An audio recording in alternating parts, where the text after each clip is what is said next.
উলামায়ে কেরাম আলোচনা করেছেন, অত্যন্ত তথ্যবহুল আলোচনা কোরআন সুন্নাহর আলোকে। ইনশাআল্লাহ আরো দুদিন করবেন। পেছনের সামনের সমস্ত উলামায়ে কেরামদের কথা উম্মাহকে সহি তরিকায় আমল করার তৌফিক দান করেন। উলামায়ে কেরামের ইজ্জতকে আল্লাহ বেশি বেশি বাড়ায় দেন। এখন আর আওয়াজ নেই, সব বুজুর্গ হয়ে গেছে। যেখানে লাগে হেন আওয়াজ দেন, আর যেখানে লাগে না হেন হুদাও বক বক করুন। উলামায়ে কেরামের ইজ্জতকে আল্লাহ বেশি বেশি বাড়ায় দেন। উলামায়ে কেরামের ইজ্জত বাড়লে উম্মতেরও ইজ্জত বাড়ে। উলামায়ে কেরামের ইজ্জত কমলে উম্মতেরও ইজ্জত কি কমে যায়। কেন উলামায়ে কেরামের ইজ্জত বাড়বে? কেন? কমানোর জন্য গভীর ষড়যন্ত্র চলতেছে। উম্মতের অন্তরে আলেমের প্রতি ঘৃণা কিভাবে জমে সেই প্রতিযোগিতা চলতেছে। বেঈমানরাও এর মধ্যে আছে, মুনাফিকরাও আছে, নামদারি মুসলমানরাও আছে। কেন? একটাই টার্গেট, কিয়ামত পর্যন্ত আর কোনোদিন নবী আসবেন না, সাহাবায়ে কেরাম আসবেন না, আইম্মায়ে কেরাম আসবেন না, বড় বড় আউলিয়ায়ে কেরাম আসবেন না। কিয়ামত পর্যন্ত এই জাতিকে জান্নাতের পথে আহ্বান করবেন কোরআন সুন্নাহর আলোকে একমাত্র উলামায়ে কেরাম। ওয়ারাসাতুল আম্বিয়া তারা। উলামায়ে কেরামে জাতির রাহবার। উলামায়ে কেরাম আছেন তো এখনো আমরা হাজার হাজার হাজার মানুষ শীতের মধ্যে কোনো র‍্যাব নাই, প্রশাসন নাই, খাওয়ানোর চিন্তা নাই, থার্ড ক্লাসের বিছানার মধ্যে বসে আছে চুপচাপ, অধীর আগ্রহ, আদবের সাথে, মহব্বতের সাথে। এটা শুধু রাসূলের আদর্শ আমাদের অন্তরে লালন করার ফলাফল না, এটা সম্ভব না। কোন পুলিশ প্রশাসন এগুলোকে নিয়ন্ত্রণ করা অসম্ভব। রাসূলের আদর্শের দ্বারা এটা সম্ভব। এজন্য একটা চূড়ান্ত চক্রান্ত চলতেছে। আলেমের প্রতি মানুষের যদি ঘৃণা আসে, তাহলে আলেমরা আর বয়ান করলেও মানুষ শুনবে না। আর আলেমদের বয়ান যখন শুনবে না, মানুষ দ্বীন জানবে না। আস্তে আস্তে মানুষ আলেম থেকে, দ্বীন থেকে দূরে সরে যাবে। ইসলামের বাতির পাওয়ার কমে যাবে। এটা কঠিন ষড়যন্ত্র। এজন্য সারা দেশে আমি আমার আওয়াজকে বড় করে বলি, যারা আলেমদের বিরুদ্ধে লেখে বা বলে, সবগুলো সন্তান মা বাবার অভিশপ্ত সন্তান। একটা সন্তান মা বাবা মহব্বতের না, আদরের না, সবগুলো সন্তান মা বাবার অভিশপ্ত সন্তান। এদের উপর আল্লাহর লানত, এদের উপরে ফেরেশতাদের লানত। এরা মরার আগে দেখবি পঙ্গু হয়ে যাবে। আজ বাংলাদেশে যত ঝামেলা দেখো, সবগুলো উলামায়ে কেরামের সাথে বেয়াদবির ফলাফল। এখন ঠিক যেইভাবে বলছেন, আমি মূল কথা কিন্তু জায়গায় জায়গায় একটু ইশারা করে বলছি। আপনি ঠিক বলছেন খুব জোরে, মনে হয় অন্যের দিকে আপনি অন্তরটা ঘুরাই দিচ্ছেন যে হ্যাঁ অমুকে খারাপ, আমরা ভালো। না, আপনিও ব্যক্তি হিসাবে ইমামের সাথে যদি খারাপ আচরণ করেন, তাহলে এই কথাটা আপনার উপরেও চলে আসবে। আপনি যদি ব্যক্তি হিসাবে মাদ্রাসার হুজুরদের সাথে কোনো খারাপ আচরণ করেন, তাহলে আপনার কপালে ওই অভিশাপ নেমে আসবে। অতএব খুব হিসাব করে নিজের দিকে তাকায় কথা বলবেন, নিজের হিসাবটা আগে করবেন, অন্যের হিসাব করে।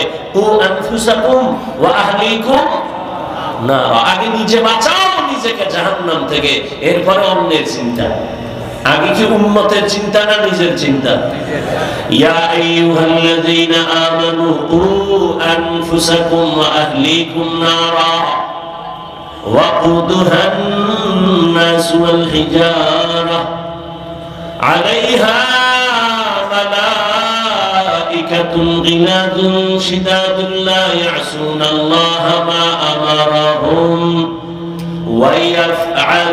ويفعلون ما يؤمرون।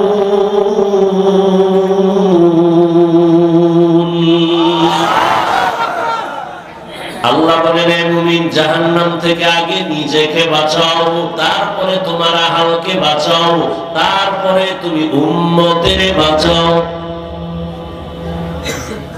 নিজে আগে নামাজ পড়ো, তোমার আহালকে পড়ো। নিজে আগে মারা হাল কেউ বাঁচাও। কে কারা হাল পায়? মা বাবা সন্তান তোমারা হাল, ও স্বামী স্ত্রী তোমারা হাল, শিক্ষক ছাত্র আপনারা হাল, মসজিদের ইমাম ও খতিব মুসল্লিগণ আপনাদের আহাল, মিম্বর সাহেব ওয়ার্ডের মানুষ আপনারা হাল, ইউনিয়নের চেয়ারম্যান ইউনিয়নের মানুষ আপনারা হাল, সরকার প্রধান গোটা দেশের জন্য আপনি সরকার, গোটা দেশবাসী আপনারা হাল, আর উলামায়ে কেরামের জন্য গোটা দুনিয়ার উম্মত আহাল। মা বাবা জাহান্নাম থেকে নিজেকে আগে বাঁচাও, এরপরে তোমার সন্তানের বাঁচাও। নিজে নামাজ পড়ো, স্ত্রীও পড়ে, কিন্তু সন্তান পড়ে না, জান্নাত পাওয়া যাবে না। আসামির কাঠগড়ায় দাঁড়াতে হবে, পালাবার উপায় নাই। সন্তান কেন নামাজ পড়লো না, বাবা জবাব দাও। আল্লাহর হক আর বান্দার হক। নামাজ পড়ছি আল্লাহর হক, রোজা রাখছি আল্লাহর হক আদায় করছি, ত্রুটি হলে আল্লাহ মাফ করবেন। বান্দার হক আছে আমার উপর, আমি নামাজ পড়ছি, আমার ছেলে পড়লো কিনা, বান্দার হকের জন্য আল্লাহর কাছে দাঁড়াতে হবে। এক নম্বরে আল্লাহর হক আদায় করো, এরপরে বান্দার হক। নিজে পর্দা করো, তোমার আহারকে পর্দাওয়ালা বানাও। নিজে হালাল খাও, আহারকেও হালাল খাওয়াও।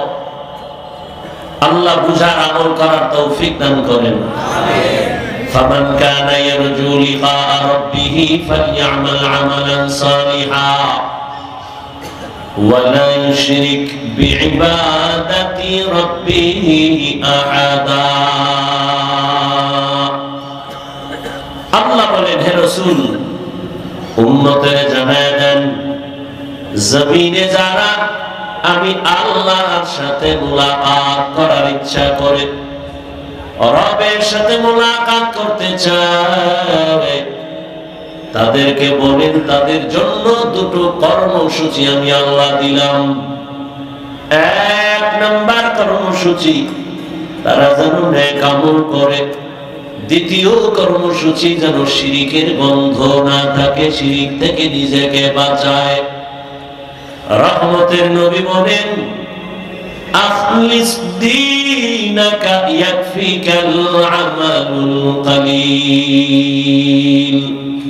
হে উম্মাত, তোমার ঈমান আকীদা পরিশুদ্ধ করে নাও, অল্প আমল জান্নাত পাওয়ার জন্য যথেষ্ট হয়ে যাবে।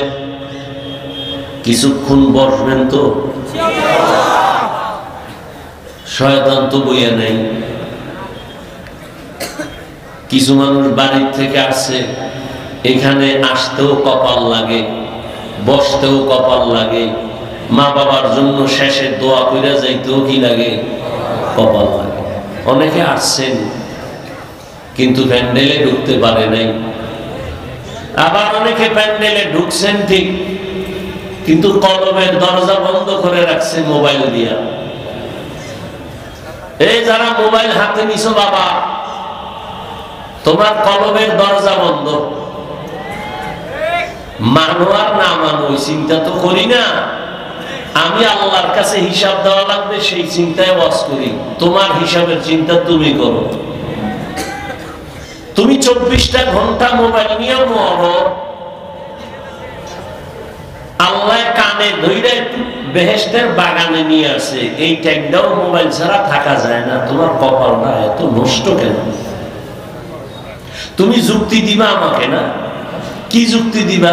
তোমার থেকে আমি কম চালাক। তুমি যুক্তি দিবা, হাফিজ ভাই কি পরিমাণ আপনাকে মহব্বত করি, এজন্য রেকর্ড করি বয়ানটা।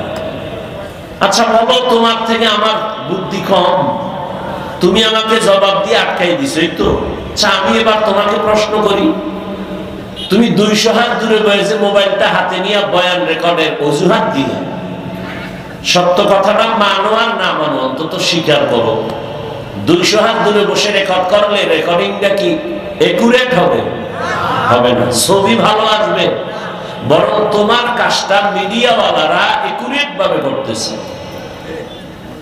তুমি সকালবেলা চাইলেই বয়ানটা রেকর্ড থেকে ডাউনলোড করে নিতে পারবা। এতটুকু বুদ্ধি না থাকলে কচু গাছ খুঁজো, তোমার মরে যাওয়া ভালো। তুমি এত নির্বোধ, তোমার বেঁচে থাকার অধিকার নেই, কচু গাছ খুঁজো। আল্লাহ হেদায়েত না দিলে করার কি?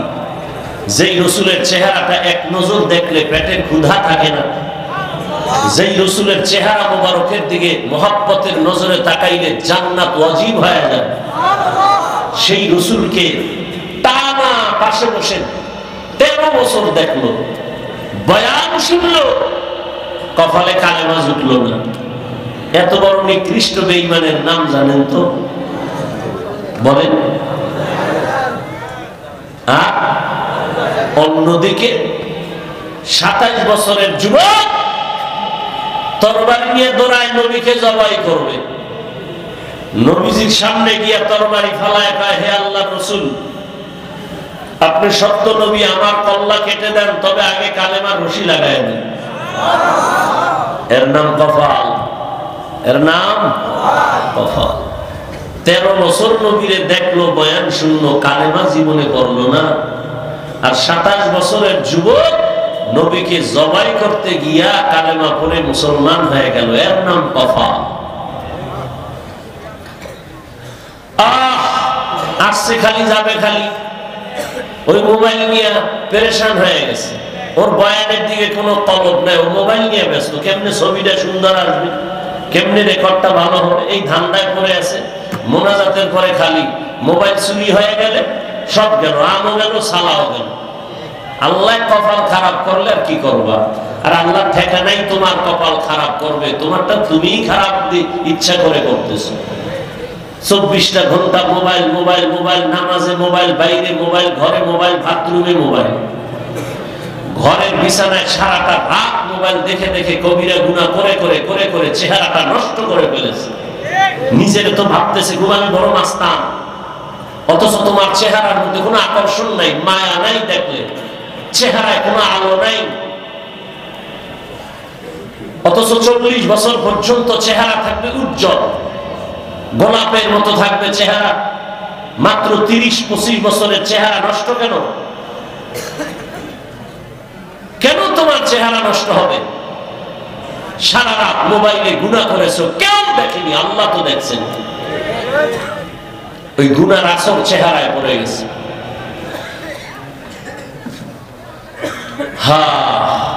আল্লাহ দয়া করে নিয়ে আসেন এখানে। এইসব মোবাইল থেকে একটু নিজেকে দূরে রাখা অসম্ভব হয়ে গেছে। পড়ার জন্য বক্তা বাদ দিবে, মোবাইল বাদ দিবে না। আল্লাহ হেদায়েত দান করুন।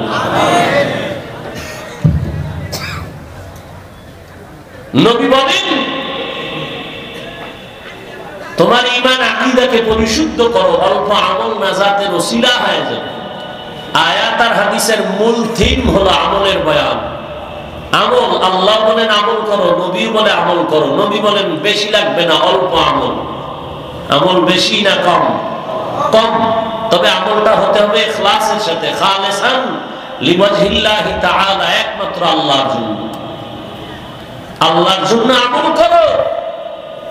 গ্রাম্য একটি প্রবাদ আছে, আপনারা জানেন, যে বলে এমনিই তো নাচনেওয়ালা বুড়ি, আরো যদি পায় ঢোলের বাড়ি। মানুষ এমনি আমল করে না, এর মধ্যে আবার কেউ কেউ বলে বেশি আমল লাগে না। অথচ আল্লাহ কোরআনের ভিন্ন আয়াতে বলেন, আমি মানুষকে পাঠাবার কারণই হলো আমলের পরীক্ষা নিব। আল্লাযী খালাকাল মাউতা ওয়াল হায়াতা লিয়াবলুয়াকুম আইয়ুকুম আহসানু আমালা ওয়া হুয়াল আজিজুল গফুর।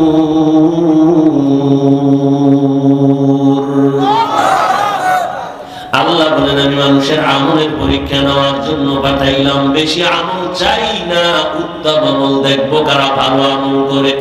আকসারু আমালা বলেননি, আল্লাহ বললেন আহসানু আমালা। আমি আল্লাহ বান্দার বেশি আমল দেখতে চাই না, কারণ বেশি আমল করতে করতে করতে করতে আমার দুশমন জমিনের 1 ইঞ্চি জায়গা ফাঁক রাখে নাই, খালি সেজদা সেজদা সেজদা। প্রথম আসমানে আমল, দ্বিতীয় আসমানে আমল, চতুর্থ আসমানে, তৃতীয়, পঞ্চম, সপ্তম সব জায়গায় আমল। এত বেশি পরিমাণ আমল করার পর আমি আল্লাহ তার উপাধি দিলাম, তুমি একজন বুজুর্গ, তুমি একজন খাজেন, তুমি একজন আরেফ, তুমি ওলিয়ে কামেল। এত উপাধি দেওয়ার পর আমলের ঢের নিয়ে আসলো আমার আদালতে আইসা। এত আমলের বাহাদুরি, এত ইলমের বাহাদুরি, একটা হুকুম অমান্য করার কারণে তার জীবনের সব আমল বরবাদ হয়ে গেল। আমি বলছিলাম উসজুদুলি আদম, আদমের সিজদা কর, সবাই সিজদা করলো, ইন্না ইবলিস, ইবলিস সিজদা করে নাই। গায়ের জোরে না, আমি আল্লাহকে যুক্তি দিয়ে ব্যর্থ করতে চাইলো। আমাকে বলে আমি কেন তাকে অর্ডার দিব সিজদার জন্য? যুক্তি দিয়া দিয়া আমার রহমতের দরজা থেকে বিতাড়িত হয়ে গেল। এজন্য যুক্তির নাম ইসলাম না। বুঝে আসো কার না আসো, আল্লাহর হুকুম মেনে নেওয়ার নাম ইসলাম। আল ইসলাম গর্দান নেহাদান বাতাত, বিনয়ের সাথে আত্মসমর্পণ করার নাম ইসলাম। যে ব্যক্তি বিনয়ের সাথে আত্মসমর্পণ করে তার নাম এক বচনে মুসলিম, বহু বচনে মুসলমান। এজন্য আল্লাহ বলেন আমি বেশি আমল চাই না, অল্প আমল চাই। নবীও বলে অল্প আমল নাজাতের দরজা খুলে যাবে, তবে সে আমলটা হতে হবে ইখলাসের সাথে আল্লাহর জন্য। আমি বয়ান করি আল্লাহর সন্তুষ্টির জন্য, বয়ান শুনি আল্লাহর সন্তুষ্টির জন্য। আমল মানে কাজ, কাজের বাংলা আমলের বাংলা কাজ, আবার এই কাজের আরবি আছে ফি'লুন মানিও কাজ। এই কাজ আবার 2 ধরনের কাজ, একটা ভালো কাজ, একটা খারাপ কাজ। ভালো কাজের বলে নেক আমল, খারাপ কাজের বলে বদ আমল। ফরজ, ওয়াজিব, সুন্নাত, মুস্তাহাব, সুন্নতে জায়েদা, মুআক্কাদা, ফরজে আইন, আল কিফায়া সব নেক আমল। গুনাহে সগীরা, কবীরা, শিরক ও কুফর ও বিদআত, মাকরু, তাহরিমি, তানজিহ সব হলো বদ আমল। এই বদ আমল আবার 2 প্রকার, ফাহশা আর মুনকার। ইন্নাস সালাতা তানহা আনিল ফাহশাই ওয়াল মুনকার ওয়ালা যিকরুল্লাহি আকবার। ফাহশা মানে বদ আমল, মুনকার মানে বদ আমল। দুটোটাই বদ আমল, তবে ব্যবধান হলো ফাহশা এমন বদ আমল যেগুলো বুঝার জন্য বিবেক যথেষ্ট, দলিলের প্রয়োজন হয় না। আর মুনকার এমন বদ আমল যেগুলো বিবেক দিয়ে সমাধান হয় না, দলিলের প্রয়োজন হয় অতি জরুরি। যেমন 2-1টা উদাহরণ। 1 নম্বরে আপনাদের থেকে জবাব চাই, মিথ্যা কথা বলা নেক আমল না বদ আমল? এটা বুঝার জন্য দলিল লাগবে? হ্যাঁ, দুনিয়ার সবাই মিথ্যাকে অপছন্দ করে, কেউ মিথ্যা চায় না। দুনিয়ার কোন মুমিন মিথ্যা বলবে, বেঈমান মেনে নিতে পারে না। বেঈমান বলে মুমিন মানে না, মা বলবে সন্তান মিথ্যা মানে না। যদিও মোবাইলের দ্বারা আমাদের মিথ্যা প্রতিদিন বেড়েই চলছে। মোবাইলের মাধ্যমে মোবাইলে এত মিথ্যা কথা বলা হয় যেগুলোর কোনো গণনা শেষ করা যাবে না। মিথ্যা একটা বদ আমল, বুঝার জন্য কোনো দলিলের প্রয়োজন নাই, যদিও দলিল রেডি আছে। আল্লাহ বলেন ইয়াউমা ইযিল লিল মুকাজ্জিবিন, ওয়াইলুল ইয়াউমা ইযিল লিল মুকাজ্জিবিন, ওয়াইলুল ইয়াউমা ইযিল লিল মুকাজ্জিবিন। মিথ্যাবাদীর জন্য জাহান্নাম, মিথ্যাবাদীর জন্য জাহান্নাম, মিথ্যাবাদীর জন্য জাহান্নাম। এরে নবীর আশিকের যুবক, ও বৃদ্ধ বাবাজি, ও পর্দার আড়ালের মা বোনেরা, কয়দিন এই দুনিয়ার হায়াত?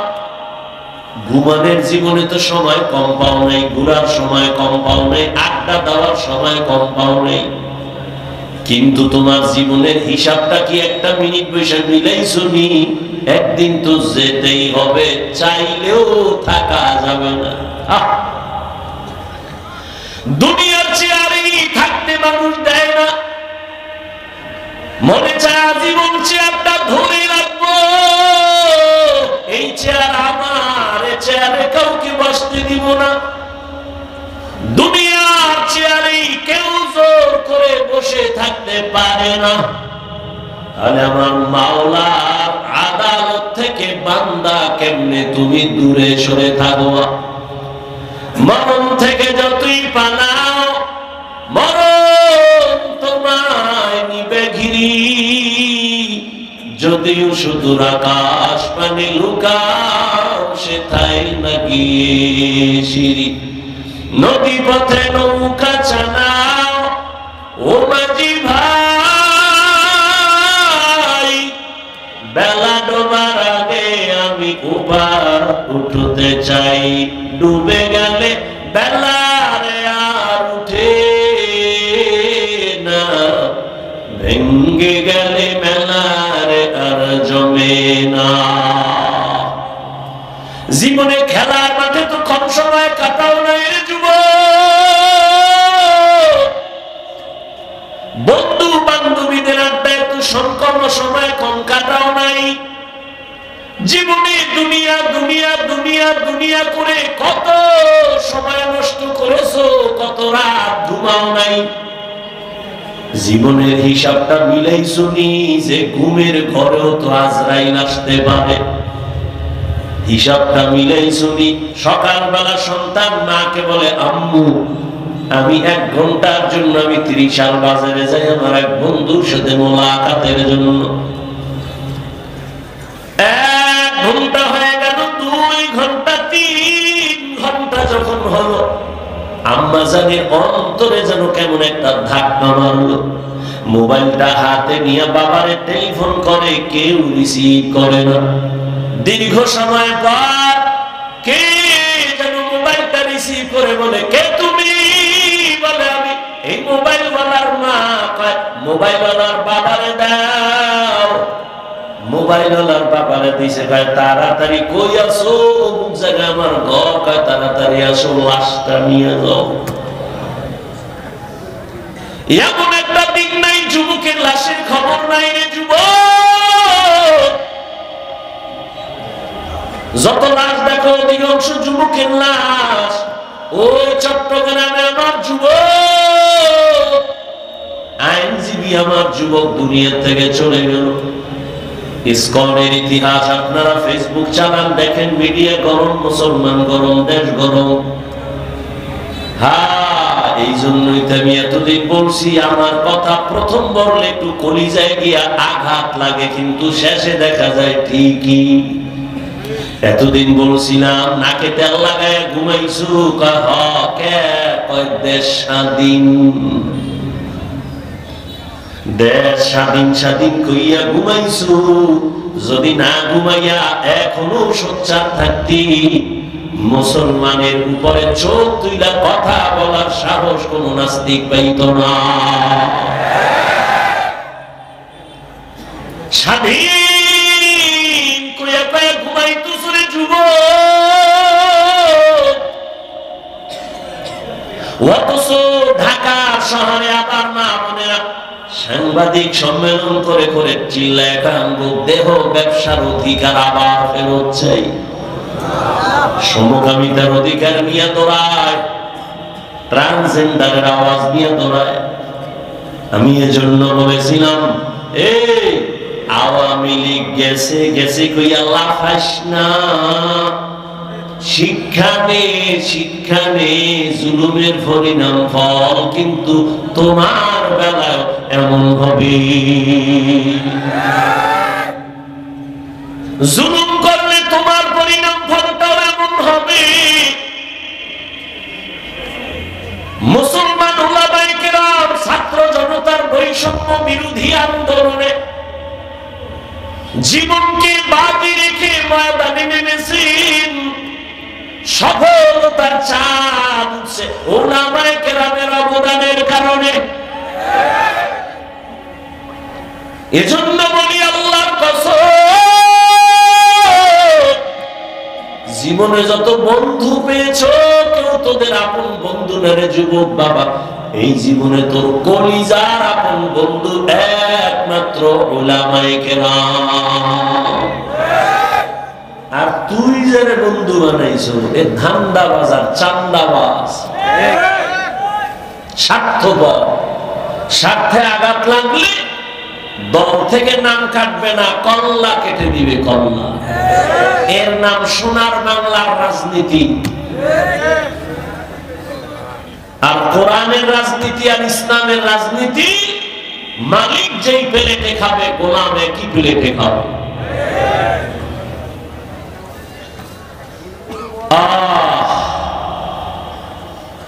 নাকে তেল লাগাইয়া ঘুমাইস না রে যুবক। ওলামায়ে কেরাম যে এত আন্দোলন করলো, হাজারো লাখো মাদ্রাসার ছাত্র ময়দানে নেমে গেল,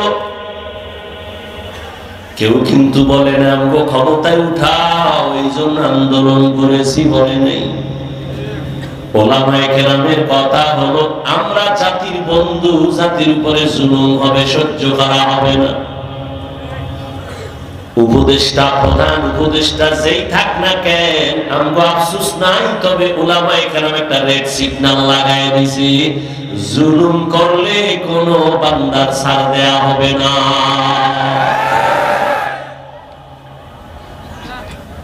মুসলমান নাকি তেল লাগায় ঘুমাইতেছো না, মুসলমান তো না চোখ কান খোলা রাখতে হবে, কারণ এ দুনিয়ার বিধর্মীরা ঘুমায় না, অপেক্ষায় থাকে কখন মুসলমানের উপর আঘাত করবে। অতএব মুসলমান আরামে নিশ্চিন্তে ঘুমাবি তো সেই দিন বাংলাদেশের প্রত্যেকটা পাড়া মহল্লায় উলামায়ে কেরাম বুক ফুলাইয়া চলবে, কোরআনের বয়ান করবেন যেদিন, কোন বেনামাজি সুৎখোরের অনুমতি নেওয়া লাগবে না। মুসলমান তো নাকে তেল লাগায় স্বাধীনভাবে ঘুমাবে সেদিন, যেদিন এদেশের প্রত্যেকটা মাদ্রাসা মসজিদের কমিটির মধ্যে বেনামাজি থাকবে না, সুৎখোর থাকবে না। শিয়ালের রাতে মুরগি দিয়ে কয় 3 দিন আমানত, শিয়াল পণ্ডিত কয় 1 দিনও না। জিন্দা কেন মরাও দিল না। শিয়ালের হাতে মুরগি রাখলে যা হবে, ধর্মের চাবি সুৎখোর বেনামাজির হাতে রাখলে তাই হবে। রাখছে কারা? এই শিয়ালের হাতে মুরগি রাখছে কারা? এখন আর আওয়াজ নেই। হ্যাঁ, তোমরাই রাখছো। চিল্লাইছো আমরা ইসলাম চাই, ভোটের আগে রাত্রে টাকা খাইয়া কেবলা ঘুরায়া বলছো হুজুরেদের ভোট দিয়া কি হবে? কিছুই হবে না। অথচ এই জমিনে যা কিছু দেখো সফলতার পেছনে হুজুরদের ছাড়া কোনো কিছুই হয় না। আল্লাহ হেদায়েত দান করেন। আল্লাহ পাক রব্বুল আলামিন বলেন, যারা আমার সাথে মুলাকাত করতে চাও হে যুবক, দুনিয়া দেখতে দেখতে হায়াতের অর্ধেক শেষ। 30 বছর হায়াত শেষ, যদি 50 বছর বাঁচো আর মাত্র 20 বছর আছে। যদি তোর হায়াতটা 60 বছর থাকে, অর্ধেক শেষ আর অর্ধেক আছে। আমি বলি অর্ধেক বাইচা থাইকা লাভ কি? অর্ধেক জীবনে আরো যদি বাঁচতে চাও, যে পার্স গুলো দরকার ওই পার্স তো সব নষ্ট করছো মোবাইল দেখা দেখা। মোবাইলে দিয়ে তাকাইয়া থাকার কারণে কানের পার্স নষ্ট, চোখের পাওয়ার নষ্ট, হাতের পাওয়ার নষ্ট, কিডনি নষ্ট, হার্ট দুর্বল, মাথা ব্যথা বেড়ে গেছে। এই মোবাইল দিয়া চরিত্রটাও নষ্ট করলি, শরীরটাও নষ্ট করলি, চেহারাটাও নষ্ট করলি, লেখাপড়াও নষ্ট করলি। বাকি জীবন বিছানায় শুয়ে কাটাবি পঙ্গুর মতো। হাত থাকবে পাওয়ার থাকবে না, চোখ থাকবে পাওয়ার থাকবে না। এক সময় কাঁদবি, চোখের পানি মুছার কাউকে আর খুঁজে পাবি না। আল্লাহ হেদায়েত দান করুন। বয়ান বক্তার এলেম আমলের বাহাদুরিতে ওয়াজ হয় না। সব জায়গায় বলি, আজও বলি, বক্তার এলেম যত থাক আর আমল থাক, এ দিয়ে বয়ান হয় না। বয়ান সম্পূর্ণ নির্ভর করে ভালো মন্দ শ্রোতাদের অন্তরের মহব্বত আর আকর্ষণের উপর। শ্রোতাদের অন্তরের আকর্ষণ যেমন, বয়ান তেমন। চাইলেও হবে না। অনেক জায়গায় বয়ান কইরা খুঁজি বয়ান কই, আর অনেক জায়গায় ঘন্টাকে ঘন্টা চলে যায়, অনুভব হয় না, এত তাড়াতাড়ি শেষ হয়ে গেল। এসব শ্রোতাদের আকর্ষণ। দোয়া, কত বড় বড় বড় বড় আলেম আছে, মাইকের সামনে কথা বলেন না, বলতে পারেন না। আল্লাহ পাকের সব দয়া, আর কিছুই না, বান্দার কোনো বাহাদুরি নেই। فمن كان يرجو لقاء ربه فليعمل عملا صالحا নেক আমল করো, বদ আমল ছাড়ো। বদ আমল দুই প্রকার, ফাহশা আর মুনকার। ফাহশা এমন বদ আমল যেগুলো বোঝার জন্য দলিল লাগে না, যেমন মিথ্যা কথা বলতেছিলাম, বলেন আমাকে গালি দেওয়া, এটা নেক আমল না বদ আমল? এই কথা কন না কেন? বদ আমল। বুঝার জন্য দলিল লাগবে, দলিলের কোনো প্রয়োজন নাই, কিন্তু দলিল আছে। আবার একটা বদ আমল আছে মুনকার, যেটা বুঝার জন্য দলিল ছাড়া সমাধান হবে না। যেমন আমি বলি, উদাহরণ তেমন, আপনারা খেয়াল করবেন, সিজদা করা এটা ভালো আমল না খারাপ আমল? ভালো আমল। সিজদা করাটা নেক আমল না বদ আমল? এই আপনারা এরকম করেন কেন? উঠার ব্যারাম থাকলে ঢুকছেন কেন? বাইরে দাঁড়ায় দাঁড়ায় বয়ান শুনবেন, ফাঁকে গিয়ে বিড়ি টেনে আবার আইবেন, ভেতরে ঢুকে ডিস্টার্ব করেন কেন? বক্তব্য শেষ, সব শেষ, এখন বাকি শুধু আমার মোনাজাতটা। নিজের কপালটাও নষ্ট করেন না, আর একজনের কপালও কইরেন না। আমি 2 মিনিট আগে ছাড়লে, আমি আজকে অনেক আগে আসছি, চাইছি যে 9টায় উঠে চলে যাবো, সর্বনাই যেতে হবে। আমি যত তাড়াতাড়ি পারি তত আমার ভালো। এখন আমি আপনাদেরকে যত কথা বলতেছি, আপনাদের মোহাব্বতের উপরে বলতেছি। ডিস্টার্ব করলে আস্তে হাত দুইটা উঠাই বলবো, চিল্লাইলো আর হাত নিচে নামবে না, আগামী বছরের আগে। আল্লাহ হেদায়েত দান করুন।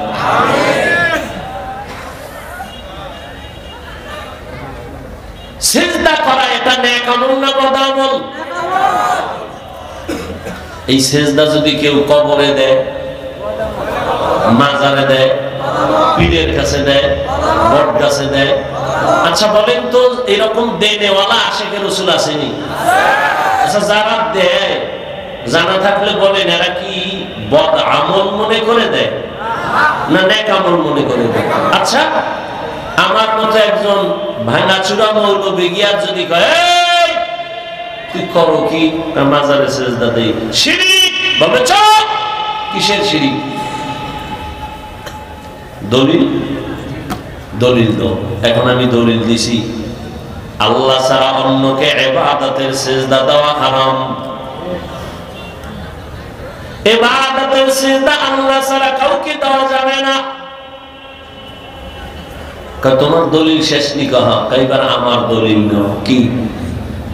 আমি যে পীরের সিজদা দেই, এটা ইবাদতের সিজদা না, এটা সম্মানের সিজদা না। আমি আবার প্রশ্ন করলাম, এই নাউজুবিল্লাহ পরে কোন আগে শুনেন, আমি এবার প্রশ্ন করলাম, ভাই তুমি যে বললে এটা সম্মান, দলিল নেই, চেঁচামেচি করিস না।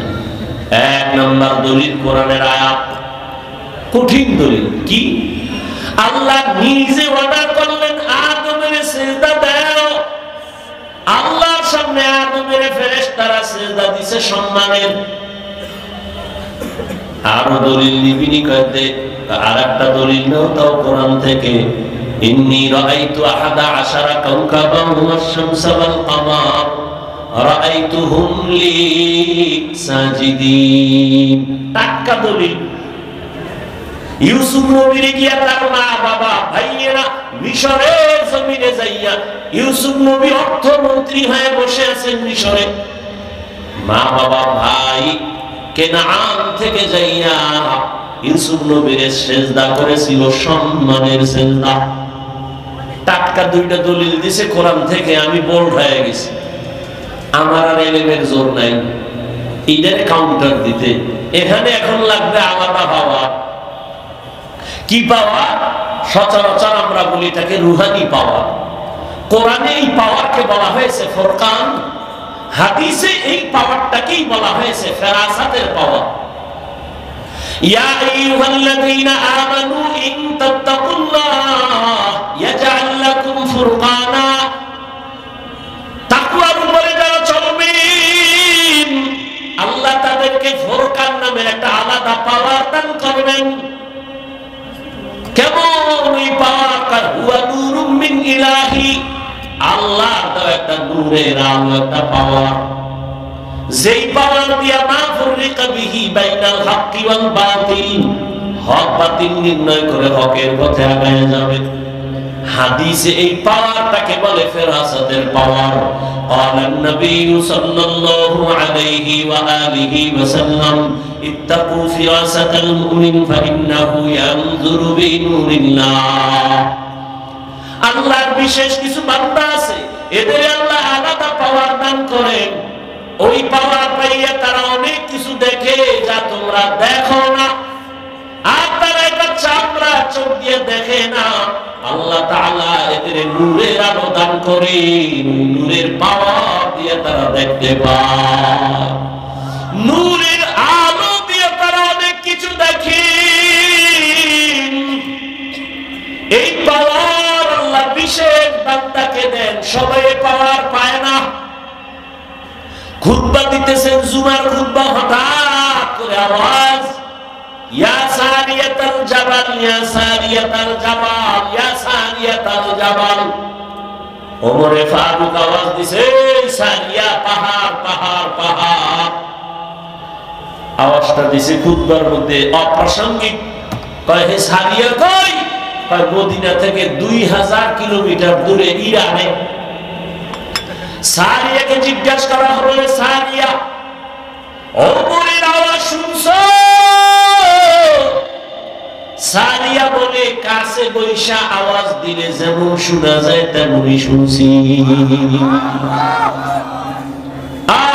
ফেরাসাতের পাওয়ার। উসমান রাদিয়াল্লাহু তাআলা আনহু সাহাবায়ে কেরামদের বসায় বয়ান করেন। হঠাৎ এই মজলিসের মধ্যে আব্দুল্লাহ ইবনে মাসউদ চলে আসছেন বাজার থেকে। উসমান আর একদিকে তাকায়, একজন লোকের চোখের দিকে তাকাইয়া দেখলাম জেনার আসর লাগিয়ে রয়েছে। জেনা বুঝেননি? সাহাবী চিন্তা করলো, উসমান আমি বাজার থেকে আইছি, বেগানার নজর লাগছে, এটা দেখলো কেমনে? একান্তে গিয়া বললেন, খলিফাতুল মুসলিমিন, নবুয়তের দরজা কি খোলা, ওহী আসছে নাকি? না। আপনি কেমনে বললেন আমার চোখে বেগানা জিনার নজর লাগছে? উসমান বলে, ওহী দরজা নাই, নবুয়তের দরজা বন্ধ, তবে ফেরাসাতের দরজা তো খোলা। ফেরাসাত বান্দা স্বাভাবিকভাবে যা দেখে না, এই পাওয়ারওয়ালারা অনেক কিছু দেখেন। এই শক্তি আল্লাহর দেওয়া। কাদেরকে আল্লাহ দিবেন? কোন গাঞ্জাখোর বেনামাজিকে দিবেন না, যারা তাকওয়ার উপরে মজবুত আল্লাহ তাদেরকে দিবেন। हर के दार खौफ हक दर दिल मदन जन्नतुल मअवा देहद उरा मकाम नेक আমল করি ওরে যুবক, তবে সাবধান, শিরকের গন্ধ যেন আমলের মধ্যে না থাকে। শিরকের গন্ধ বড় মারাত্মক। এবার বুঝেন শিরক কি জিনিস? আল্লাহ কয়জন? জোরে বলেন। ওই যে আল্লাহ এক, কোন দিক থেকে এক? আওয়াজ নেই। কোন দিক থেকে আল্লাহ এক বলেন? সহজ কথা, যেদিকেই তুমি বলো সেদিকেই আল্লাহ। রিজিক দেওয়ার বেলায় আল্লাহ, সম্মান দেওয়ার বেলায় আল্লাহ এক। রুহানি পাওয়ার দিয়া ওই বেদাতি ভণ্ডকে জিজ্ঞাসা করা লাগবে, তুই যে দুইটা দলিল দিলি কোরআন থেকে, আদমের সিজদা দিছে সম্মানের, ইউসুফ নবীর মা বাবা ভাইয়েরা সিজদা দিল সম্মানের, দুই দলিলের গোড়ায় ইউসুফ নবী আর আদম নবী। বল এবার তোরে দলিল ছাড়া বুঝাইতে হইবে, আকলি দলিল বল, তুই ইউসুফ নবীর উম্মত নাকি আদম নবীর উম্মত? এবার বেদাতি কি কইব? কোন নবীর উম্মত? মুহাম্মদের উম্মত। যখনই কইব ঠাস করে একটা থাপ্পড় দিয়ে এবার বলবি যে কানে ধর, তুই নবী মুহাম্মদের উম্মত, দলিল দাও ইউসুফ নবী দিয়া। বিষয় কি? মুহাম্মদের ইতিহাস জানো? মুহাম্মদের এত দাম, এত দাম যে নবী আল্লাহর পেয়ারা, এত বেশি পেয়ারা। মুসা আল্লাহর বন্ধু, ঈসা আল্লাহর বন্ধু, ইব্রাহিম আল্লাহর বন্ধু, ইসমাইল আল্লাহর বন্ধু, নবী মুহাম্মদ আল্লাহ বানাইছেন বন্ধু। তবে ব্যবধান, সব নবী রাসূল আমার আল্লাহ তাআলার আশিক। আল্লাহ বলেন আমি নিজে মুহাম্মদের আশিক। ইমামুল আউয়ালিন আল আখিরিন বহরে সাদকা রাহমাতাল লিল আলামিন সাইয়্যিদুল কাউনাইন খাতমুল মুরসালিন আখিরাত বুতে ফখরুল আউয়ালিন। এর নবীর আশিক ওই বেদাতিকে বলো, মুহাম্মদের জীবনী জানুনি? যেই নবীর জীবনে একমাত্র আইন আল্লাহ ছাড়া কাউকে সিজদা দেওয়া যাবে না, সম্মানের দাও আর ইবাদতের দাও আল্লাহকেই দিতে হবে, আর কাউকে দেওয়া যাবে না। এইবার তোর কাছে একটা প্রশ্ন, নবীজির 63 বছর হায়াতে নবীরে ভালোবাসা কোন মানুষ গিয়ে সিজদা দিছিনি? নবীরে আসেনি কোন দলিল? নাই। নবীর ইন্তেকালের পরে আজ ১৫০০ বছর হয়ে গেল, নবীজির মাজারে গিয়ে কেউ সিজদা দিছেনি? আচ্ছা আমাকে বলেন তো, নবীজির দরবার মদিনার দরবার থেকে, দুনিয়াতে তো বহু দরবার আছে, মদিনার থেকে দামি কোন দরবার? নাই। দুনিয়াতে মাজার আছে না? বলেন তো আমার রসুলের মাজার থেকে দামি কোনটা? ঈসা নবীর মাজার, মুসা নবীর মাজার, আজমিরের মাজার, নিজামউদ্দিন আউলিয়ার মাজার, সবাই একমত পৃথিবীর শ্রেষ্ঠ দরবার মদিনার দরবার, শ্রেষ্ঠ মাজার নবীজির মাজার। বলো তো ওই মাজারে কি পরিমাণ মোমবাতি জ্বলে? নারী পুরুষ বেপরদা হয়ে কি পরিমাণ জিকির চলে? ওই মাজারে সিজদা চলে? সোজা কথা, পাকা টাকা নাই। নবীজির শ্রেষ্ঠ দরবার মদিনা, পৃথিবীর শ্রেষ্ঠ মাজার রহমতুল লিল আলামিনের মাজারে, এই দরবারে আর মাজারে যা চলে না, পৃথিবীর কোন মাজারে আর দরবারে তা চলতে দেওয়া হবে না। সোজা কথা, কোনো পেশ নাই। আর যদি মনে করো হ্যাঁ মাজারে সিজদা দিলে আল্লাহ খুশি হয়, তাহলে প্রথম সিজদা মদিনার নবীর মাজারে দাও। মোমবাতি জ্বালাইলে যদি আল্লাহ খুশি হয়, বড় একটা অর্ডার দিয়া বিমানে নিয়ে মদিনার নবীর মাজারে জ্বালাও। কোনদিন হবে না রে বাবা, এই চালাকি ছেড়ে দাও, সরল মনে চলো, আল্লাহর কাছে অনেক দামি হইবা। আল্লাহ পাক রব্বুল আলামিন বলেন, ও দুনিয়ার মানুষ যারা আমার সাথে মুলাকাতের ইচ্ছা করো, আমি রবের সাথে মুলাকাত করতে চাও, তোমাদের কর্মসূচি একটা, নেক আমল করো। দ্বিতীয় কর্মসূচি শিরিক করো না। আল্লাহর মতো আরো আল্লাহ আছে মনে করার নাম শিরিক। আল্লাহর ক্ষমতার মতো কারো ক্ষমতা আছে মনে করার নাম শিরিক। যারা মনে করবে তাদের নাম মুশরিক। আল্লাহর কিছু স্পেশাল গুণ আছে, এই গুণটা আর কারোর মধ্যে আছে মনে করার নাম শিরিক। যারা মনে করে তাদের নাম মুশরিক। মুশরিকদের জন্য জান্নাত হারাম। যেমন আল্লাহর স্পেশাল একটা গুণ হলো তিনি রিজিক দেন ওয়ালা রাজ্জাক, এই গুণটা আর কারোর মধ্যে আসেনি, নাই। যদি কেউ মনে করে আমাকে চাকরি রিজিক দেয়, আমারে সরকার দেয়, গ্রামীণ ব্যাংক আমাকে রিজিক দেয়, দুনিয়ার কেউ রিজিক দেয়, মনে করার নাম শিরিক। সন্তান দেওয়ার মালিক কে? আল্লাহ। আরো কেউ সন্তান দেওয়ার ক্ষমতা রাখে, মনে করার নাম শিরিক। যারা শিরিক করবে তাদের নাম মুশরিক। মুশরিকদের জন্য জান্নাত হারাম। ইন্নাল্লাহা লা ইয়াগফিরু আন ইউশরাকা বিহি ওয়া ইয়াগফিরু মা দুনা যালিকা লিমান ইয়াশা ওয়া মান ইউশরিক বিল্লাহ ফাকাদ ইফতারা ইসমান আযীমা ওয়া মান ইউশরিক বিল্লাহ ফাকাদ দাল্লা দালালান বাঈদা ওয়া মান ইউশরিক বিল্লাহ ফাকাদ হারামাল্লাহু আলাইহিল জান্নাহ। আল্লাহর সাথে শিরিক করবা না, নেক আমল করো ইখলাস নিয়ে। ও আমার কলিজার যুবক, এমন বয়ান, এত বয়ান, তাবলীগে তাবলীগদের বয়ান, পীর মাশায়েখের বয়ান, বয়ান তো তুমিও জানো। মিথ্যা বলা হারাম, গালি দেওয়া হারাম, গীবত করা হারাম, নাচ দেখা হারাম, গান শোনা হারাম, চুরি করা হারাম, ডাকাতি করা হারাম, জুলুম করা হারাম, মানুষকে জবাই করা হারাম। সব জানো, মানো না কেন রে বাবা? নামাজ পড়া ফরজ, মা বাবার খেদমত করো জীবনে, হজ ফরজ হলে হজ করো ফরজ, ধনী যাকাত দাও বছরে একবার ফরজ। সব জানার পরে বয়ানও চলতেছে, আমল নেই কেন রে বাবা? ও যুবক, আমি আজকে তোমাকে পায়ে ধরে ধরে বুঝাইতেছি নামাজ পড়ো, নবীর কথা অনুযায়ী চলো, এরপরেও তুমি বুঝো না। অথচ তুমিও মুসলমান, আমিও মুসলমান, তোমার আমার আল্লাহ এক, নবী এক, কোরআন এক, কাবা এক, ধর্ম এক, কালেমা এক, এরপরেও কেন বাবা তুমি লাইনে আসো না? তোমার আমার আল্লাহ কি দুই না এক? তোমার আমার নবী, কাবা, ধর্ম, কালেমা, দুনিয়াতে আসছি সবাই এক। শুধু বৈলবের মানুষগুলো মনে হয় যেন আসার সময় লঙ্গি করে আসছিল। বিদায় বেলা কাফনের সংখ্যাও হবে 3টা, তাও এক। আমি বক্তার কারণে একটা সম্মানে কাফন বাড়াইয়াও দিবে না।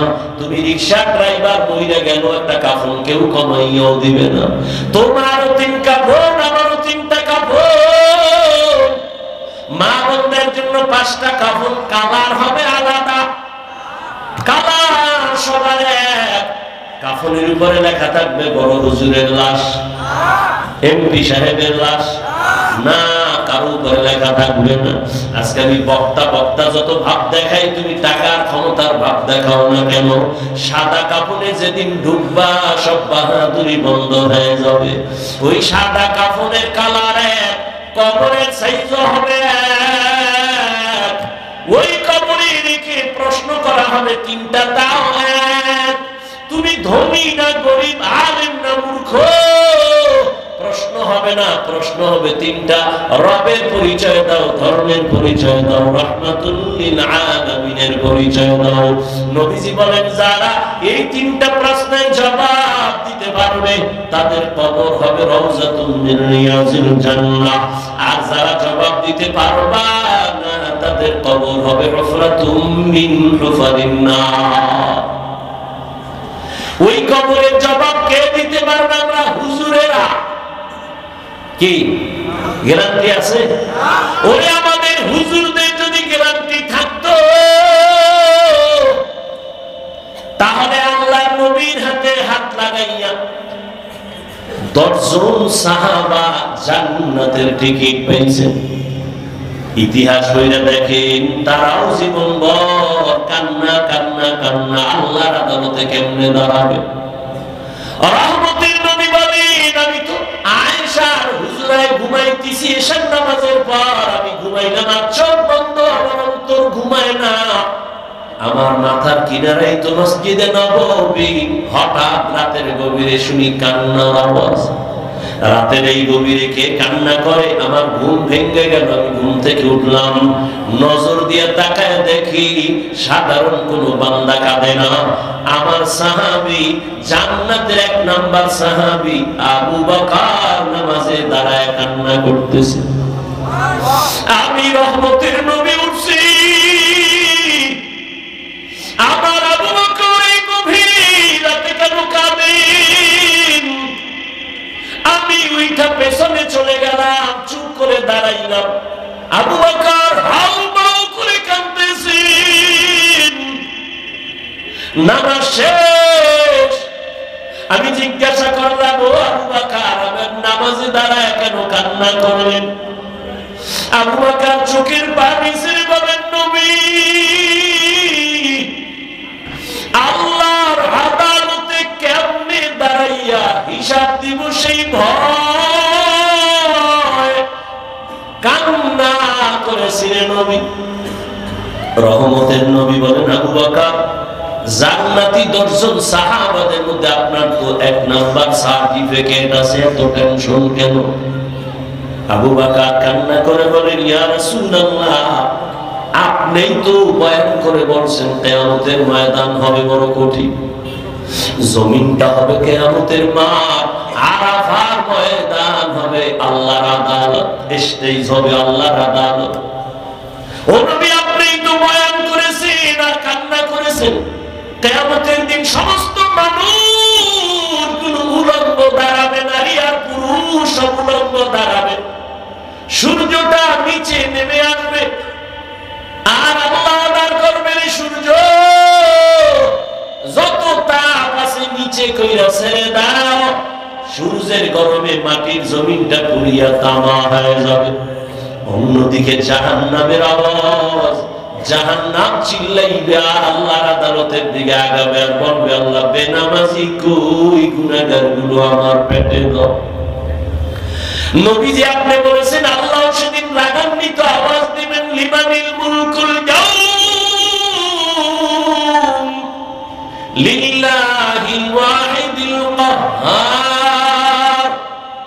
আমার আল্লাহ এত রাগ নিয়ে আওয়াজটা দিবেন যে আওয়াজে হাসরের ময়দানটা থরথর করে কেঁপে উঠবে।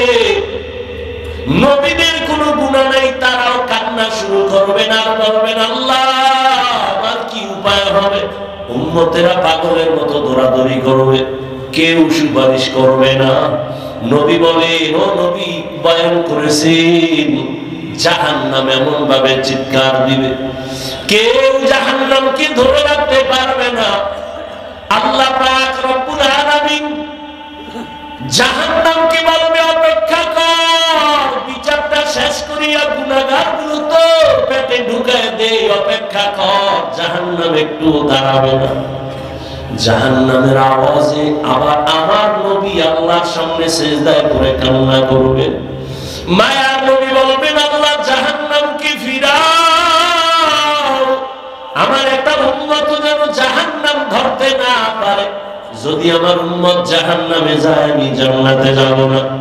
আল্লাহ তখন বলবে ফেরেশতাকে, ও ফেরেশতারা, 70,000 শিকল লাগায় জাহান্নামের বেঁধে ধরে রাখো, সামনে যেন অগ্রসর হতে না পারে। 70,000 শিকল লাগাইয়া জাহান্নামকে ধরবে, ধরে রাখতে পারবে না। আবার এক একটা শিকলের গোড়ায় 70,000 ফেরেশতা ধইরা রাখতে যখন পারে না, ওদিকে নবীও কান্না করেন উম্মতের মায়ায় পড়িয়া, ও বেনামাজি নবীর আশিক উম্মতের দল, কেমন একজন নবী পাইলা, ওই নবীর চিনলা না? আবু বকরের মতো বান্দা যদি জাহান্নামের ভয়ে কান্না করতে পারে, তাহলে আমার তোমার তো কান্না করে করে মরিয়া যাওয়া উচিত। অথচ কপাল বড় খারাপ, গুনাহ করতে করতে করতে করতে জীবনটা নাপাক, অথচ চোখে পানি নাই। অন্যে কান্না করে তাও পছন্দ করি না, কপাল বুঝি বড় খারাপ হয়ে গেল।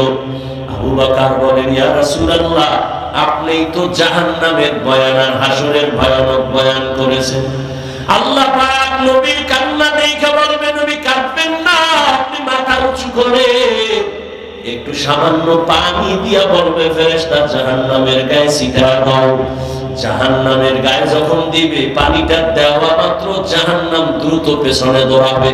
যেই জাহান্নামকে 70,000 শিকল দিয়েও ধরে রাখতে পারে নাই, সামান্য একটু পানি দেওয়া মাত্র জাহান্নাম পেছনে যাচ্ছে। ফেরেশতারা বলবেন, ও আল্লাহ, যেই জাহান্নামকে ধইরা রাখতে পারি না, শিকল লাগায় একটু পানি দিলা দৌড়ায় যায় পিছনে, এমন বরকতের এটা কি পানি? জমজমের পানি দিছো নাকি কাউসারের পানি, না আবে হায়াতের পানি, না দুনিয়ার কোন সমুদ্রের পানি? আল্লাহ বলবেন না ফেরেশতা এটা জমজমের পানিও না, আবে হায়াতের পানিও না, কাউসারের পানিও না, এই পানি হলো আমার মায়ার নবীর গুনাহগার উম্মতের চোখের পানি।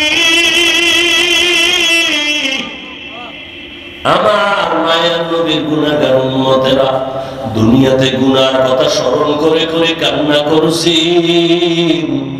ওই পানি আমি জমা রাখছি কুদরতের দ্বারা। আমি ওয়াদা করেছি নবীর মাধ্যমে যারা চোখের পানি ছাড়িয়া আল্লাহর কাছে ক্ষমা চাইবে, আমি আল্লাহ ওই পানির দ্বারা জাহান্নাম হারাম করে দিব, আর জাহান্নামের ঢুকাবো না। আমি ওই বান্দাকে জাহান্নাম থেকে জান্নাতে ঢুকায় দিব। ও এলাকার যুবক বাবারা, ও বৃদ্ধ বাবাজি, ও পর্দার আড়ালের মা বোনেরা, আমি এতক্ষণ চিল্লে বলি না, তসবিহ লাগাও পাগড়ি লাগাও বলবো না, বরং আমি তোমারে দোয়া কইরা যাই। এই ময়দানে হাজারো আল্লাহর গোলাম আছে যাদের দোয়া আমিন ফেরত যাবে না, আমি বলি তাদের আমিন কবুল হবে দোয়ার নিয়তে বলি। ও বাবা তুমি স্কুলে পড়ো, আমি দোয়া করি আলহামদুলিল্লাহ। তুমি কলেজে পড়ো, তুমি ভার্সিটিতে পড়ো, চাকরি করো, ব্যবসা করো, তুমি একজন ডাক্তার হও, ইঞ্জিনিয়ার হও, প্রফেসর হও, কোনো বাধা নাই। তবে আমার জীবনের একটা দাবি তোমার কাছে, বেয়াদব হইও না। তোমার ব্যবহারে কোনোদিন মা বাবা যেন কষ্ট না পায়, তোমার ব্যবহারে যেন আলেম কষ্ট না পায়, তোমার ব্যবহারে কোনো শিক্ষক যেন কষ্ট না পায়। স্কুলে পড়ো, কলেজে পড়ো, চাকরি করো, ব্যবসা করো, বাধা নাই। ও যুবক, তোমার মতো কত যুবক তাকায় দেখো, স্কুলে কলেজে ভার্সিটিতে পড়িয়াও নামাজ ছাড়ে না, আছে না নাই বলো? তুমি তোমার বিবেকটাকে জিজ্ঞাসা করো, তুমি কেন পারবা না? তোমার মতো যুবক রাস্তায় গাড়ি চালায়, নামাজ ছাড়ে না, তুমি কেন পারবা না? নিজের মনটাকে বুঝাও। কুত্তা শুয়ারে আল্লাহ আকল দেয় না ভালো মন্দ যাচাই করার। আল্লাহ মানুষ হিসাবে তোমাকে আল্লাহ জ্ঞান দান করেছেন, তুমি কেন নামাজ পড়তে পারো না রে বাবা? মনে মনে কি ভাবতেছো কোরআন মিথ্যা? একটা প্রমাণ এখন দাও, আমি এখন দাড়ি কেটে ফেলবো, প্যান্ট শার্ট টাই লাগায় রাস্তায় নাচ গান করবো, আর আল্লাহর কথা বলবো না। দুনিয়ার সব কোরআন আগুন দিয়ে জ্বালায় দিব, কারণ কোরআন যদি ভুল হয় তো আমগো বয়ানও ভুল, কোরআন যদি ভুল হয় সত্যিকারে তো আল্লাহ আছে এ কথাও ভুল।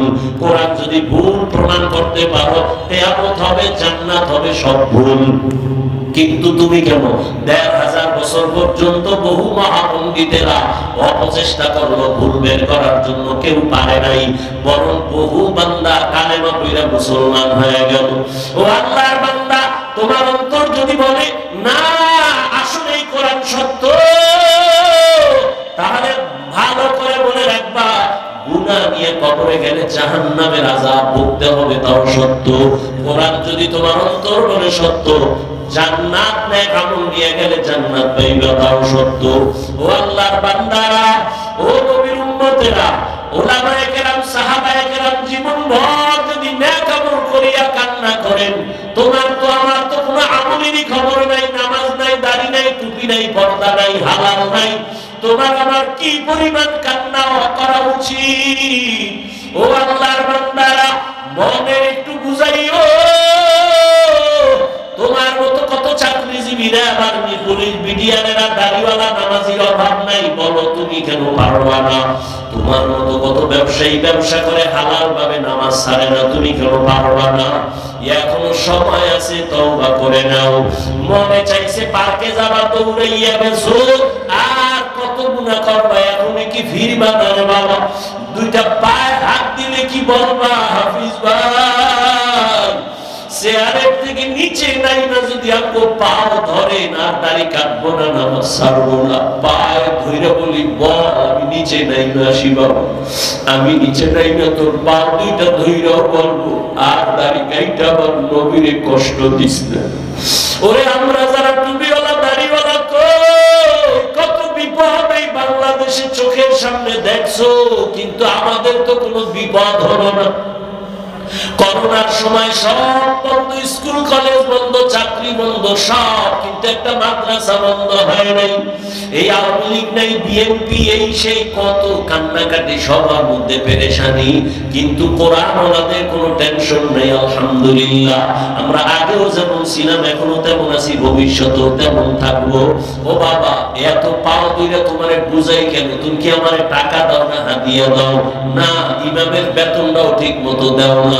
ও বাবা, আলেমদের তুমি গালি ছাড়া কিছুই দাও না, ফেসবুকে বিরোধিতা ছাড়া কিছুই করো না। অথচ এত কিছু জানার পরেও একটা গালিও তোমারে আমি দেই না। তুমি সামনে দাঁড়াইলে হাসি মুখে বুকে লাগাই সালাম দেই, একবার তো সিসি কইরা দাঁড়ায় নেই নেই। এই তো বলতে পারতাম তো চাইলে যে এই বেনামাজি কাছে আসবি না, তুই প্রস্রাব করে পানি লাও না, গন্ধ তোর পোশাকে ময়লা, দূরে যা। একবারও বলি নাই, বরং সব আলেমরা তোদের পাইলেই বুকে লাগায় আর মুহাব্বত করে একটু দোয়া দেয়, সালাম দেয়, হাত বাড়ায় দেয়। এই ভালোবাসা দুনিয়াতে আর কারো কাছ থেকে পাবি না রে বাবা। দুইটা পায়ে হাত রেখে বলি রে যুবক, ওরে সাহাবায়ে কেরাম যদি এত সুন্দর আমল, এত সুন্দর নামাজ, এত সুন্দর তাকওয়া, এত সুন্দর তেলাওয়াত রাইখা জান্নাতের টিকিট পাইয়াও যদি তারা কান্না করে, তোমার আমার কত কাঁদা উচিত? চোখ দুইটা বন্ধ করে দেখ, জীবনে গুনাহ ছাড়া কিছুই নাই রে বাবা। এখনো কি তওবা করবা না? তোমার আমার মতো যুবক, পানির নিচে তাকায় দেখ যুবকের লাশ, গাড়ির নিচে যুবকের লাশ, ঘুমের বিছানায় যুবকের লাশ। এই জীবনে তো কোনোদিন আমি প্যান্ট শার্ট দূরের কথা, আমার বাবা হাফ প্যান্টও পরার নাই। এই যে লম্বা জামাটা পরছি, ওলামায়ে কেরাম তো কানি ফারা জামাও পরে, আমার আব্বা জীবনে আমাকে কানি ফারা জামাও পরায় নাই। ও বাবা, চাইলে তো অনেক কিছু করতে পারতাম। তুমি যে যুক্তি দাও টুপি মাথায় দিলে মাথা গরম, এই বুদ্ধি কি আমার নাই? বুঝটা কি নাই? বুঝি, তারপরও ছাড়ি না কেন? দাড়ির কারণে যৌবনের ভাব চলে যায়, বুঝি, তারপরও কেন দাড়ি কাটি না? ও বাবা, তুমিও মুসলমান, আমিও মুসলমান, তোমার টুপি মাথায় দিতে লজ্জা লাগে, আমার না দিলে লজ্জা লাগে। আমার দাড়ি কাটতে লজ্জা লাগে, তোমার দাড়ি রাখতে লজ্জা লাগে।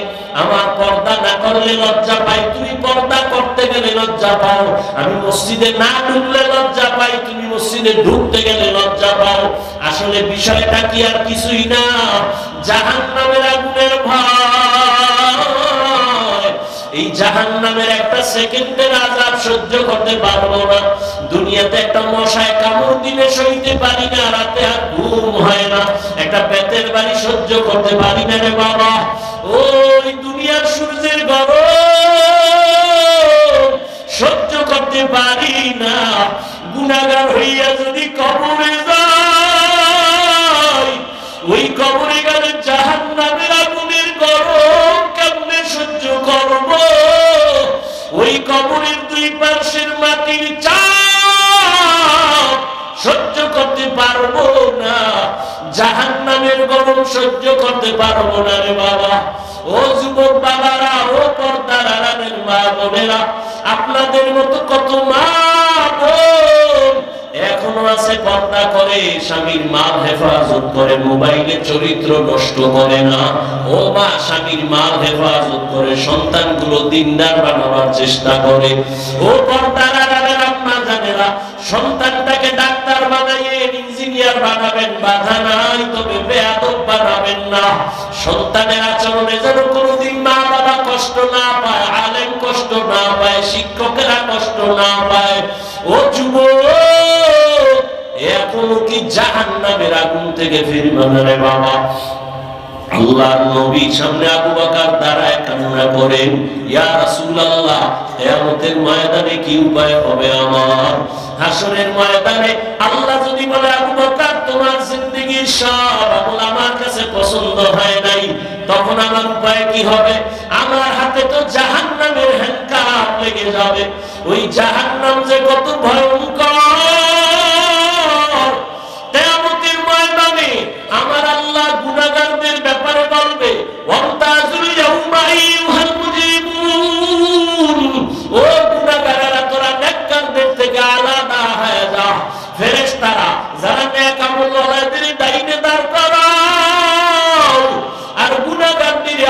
কইরা দাও, আমি ডান হাতে আমলনামা দিব যারা নেক আমলওয়ালা, যাদের ডান হাতে নেক আমল দিবে আল্লাহর বান্দারা বিনা হিসাবে জান্নাতে যাবে। আর যারা গুনাহ নিয়ে দাঁড়াবে আল্লাহ বলবে ওদের বাম হাতে আমলনামা দিব, তবে আমি সোজা হাতে দিব না। আল্লাহ তখন এতটা রাগ হইয়া একটা আওয়াজ দিবেন, এ ফেরেশতা, এই বেঈমান নাফরমান আমার দেওয়া পানি, আমার দেওয়া সূর্যের আলো, আমার দেওয়া চাঁদের আলো, আমার দেওয়া জমিনের ফসল গাছের ফল খাইলো, আমার হুকুম মতো চলে নাই, এর সোজা হাতে আমলনামা দেওয়া হবে না। আল্লাহ বলবেন, ফেরেশতা, এই নাফরমানের বুকের মাঝে ছিদ্র কর, বুকের মাঝে ছিদ্র করিয়া বাম হাতটা বুকের ভেতর দিয়া ঢুকাইয়া পিঠের থেকে বের করো। সাথে সাথে ফেরেশতারা ওই নাফরমান গুনাহগারের বুকের মাঝে ছিদ্র করিয়া বাম হাতটা পাকা করে ঢুকাইয়া পিঠের থেকে হাতটা বের করিয়া ফেলবে। আমার আল্লাহ তখন পেছনের হাতে আমলনামা দিয়া বলবেন, ইকরা কিতাবাকা কাফা বিনাফসিকাল ইয়াওমা আলাইকা হাসিবা। এই নাফরমান, দেখ তোর আমলনামায় জীবনে কোথায় কয়টা গুনাহ করেছো, হিসাবটা নিজেই মিলায় নে। ফেরেশতারা বলবে, আল্লাহ পেছনে আমলনামা, চেহারাটা সামনে পড়বে কেমনে দেখে না। আল্লাহ আবার রাগান্বিত হয়ে বলবে, ও ফেরেশতা, নাফরমানের ঘাড় ধইরা মোচড় দাও, ঘাটটা ধইরা মোচড় দিয়া পেছন দিকে ফিরাও। ওরে জাহান্নামের ভয় যদি অন্তরে থাকে, আমার নবী বলেন, জাহান্নামের বয়ান যখন শুনো, আওয়াজ পাইলে দুই ফোঁটা চোখের পানি ছাড়িয়া কান্না করিও। ও বাবারা, তোমার আমার চোখে পানি নাই কেন?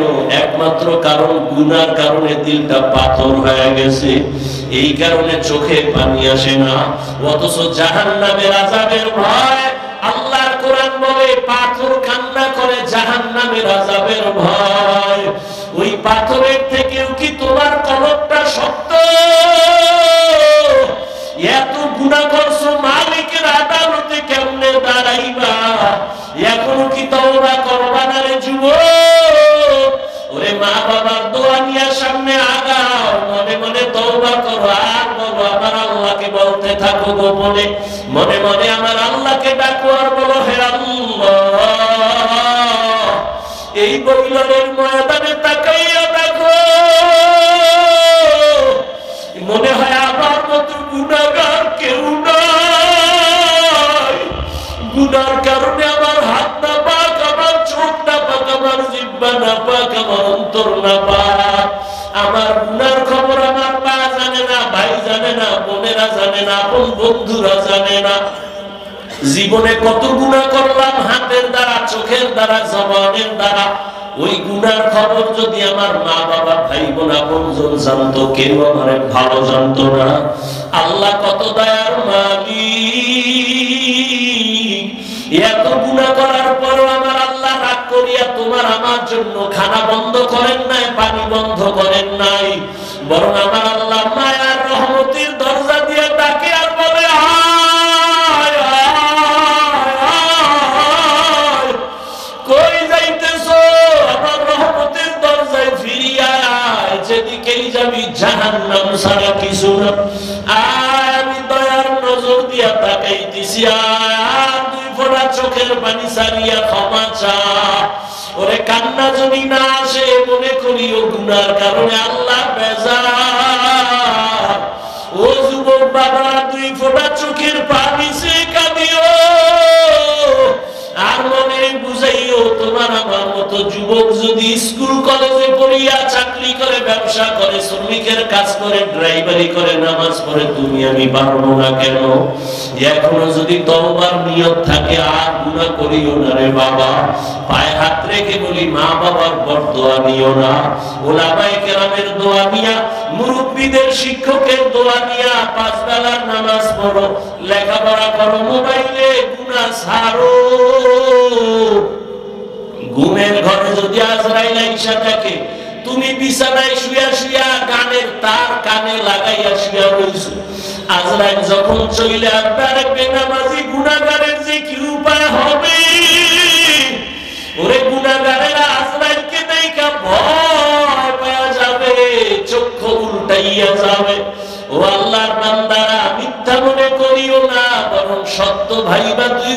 চোখের পানি ছাড়িয়া তওবা করো।